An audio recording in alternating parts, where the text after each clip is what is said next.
Welcome back to the Your Dream Puppy Doggy podcast. My name is Shay and I'm going to be your host for today, and this is going to be episode 5. And on this channel, we discuss everything dog related. So if you think that you are going to be interested in that, make sure you hit that subscribe button and turn on your post notifications so you'll never miss a video. Now we're going to cover 2 parts in today's video. We're going to go from Auburn, Washington to Colorado. So without further ado, let's just get right into it. Now imagine your nice neighborhood where you once felt safe. You felt comfortable going outside for a walk, a jog, having your kids outside, or even having your grandkids outside playing. And all of that changed in an instant when some squatters moved into your neighborhood. And that once sense of safety was gone just like that. Because not only did they have the property looking like this, they had 2 pit bull mixes that was real aggressive. And the community was outraged. They was outraged with how the property looked. They was outraged with the dogs that was unmanageable. And they made several complaints to law enforcement. They made complaints to animal control. They even made complaints to the town ordinance, and nothing was done about it. It all fell upon deaf ears. And they told them that I guess something has to happen in order for you guys to do something about this. And sadly, that's exactly what happened. So this young lady right here decided to go for a jog. Now, she's an avid jogger. She did not know that her life was about to be turned upside down. So as she's jogging and she gets ready to jog past this house, those 2 pit bull mixes came out and attacked her. And neighbors heard her screams and they came out trying to help. One neighbor gave another neighbor a bat, which he tried to use to hit one of the pit bulls, and that pit bull bit him. Dragged the girl from one side of the street to the other. Tonight, new video shows neighbors scrambling to help a woman who was viciously mauled by 2 dogs in Auburn. The neighbors say the dogs came from a longtime problem property that's been taken over by squatters near Thomas Jefferson High School. Como's Tammy Matassa live tonight in Auburn with the very latest. Tammy, how's that woman doing tonight? Preston, at last check, she is still in critical condition after that horrifying attack. You know, Good Samaritans who ran to help her are still reeling from what they saw, and they tell me it should have never happened. The commotion and horror played out on this Ring surveillance video, but we're not showing the attack. Michelle Proven heard screaming, then rushed outside to see 2 dogs viciously dragging a young woman across the street. Should never happen to her. There is no reason.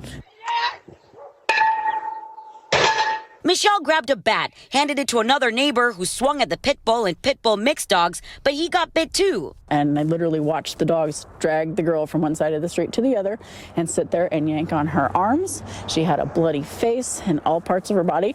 The dogs had ripped her clothes off. An arriving King County deputy shot and killed the pit bull after it lunged at the deputy. If I had a gun, I would have shot the dogs myself.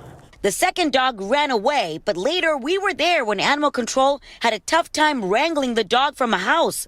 That house, neighbors say, was taken over by squatters, and they own the dogs.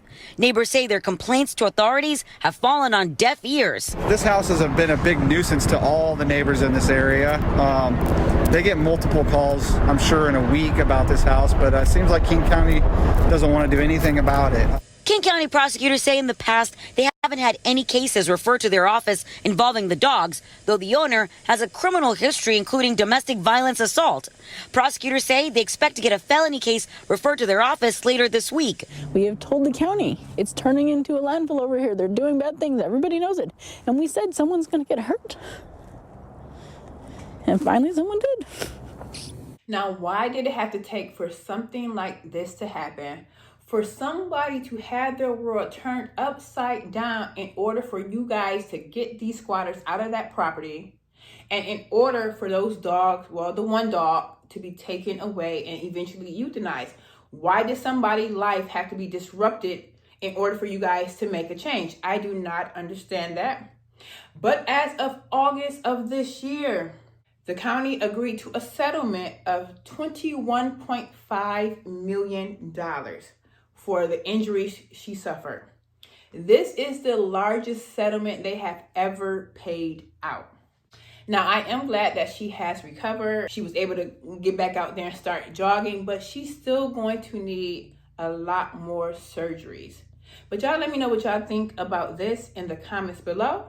Now we're going to head over to Colorado. Now, this next story did happen in Colorado. So, Police Chief Nathan Hill's 3-year-old daughter was killed by a retired police K-9. And my heart just goes out to the family because I can't even imagine. So they did take this dog in, and the dog was living at their house. Now, the police chief himself was not there when the attack happened. His wife was there. And they said that when they got there, the wife did have the dog secure in a cage, and she was next to her 3-year-old daughter who was unresponsive. So it is unclear of whether or not the child was left unattended for a short period of time with this dog. And they're also saying that this dog was used for narcotics. It wasn't even a dog that was trained to apprehend or to bite.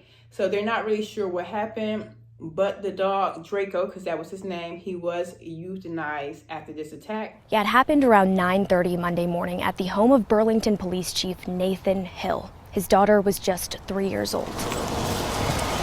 The Kit Carson sheriff told me Chief Hill's daughter was attacked by K-9 Draco, a German Shepherd that was part of Cheyenne County Sheriff's Office K-9 unit. When deputies arrived to the home, the 3-year-old was unresponsive and immediately taken to the hospital. Sheriff Travis Belden told me all he knows about this K-9 was that he was non-active at the time and that he was a single-purpose detection dog. He's trained for detection. He's not in any way trained for patrol work, apprehension, essentially anything that would involve biting. He's not trained for that kind of stuff. So it is very uncharacteristic for him to attack in this fashion. But y'all let me know what y'all think about this story in the comments below, and I'll see you in the next video.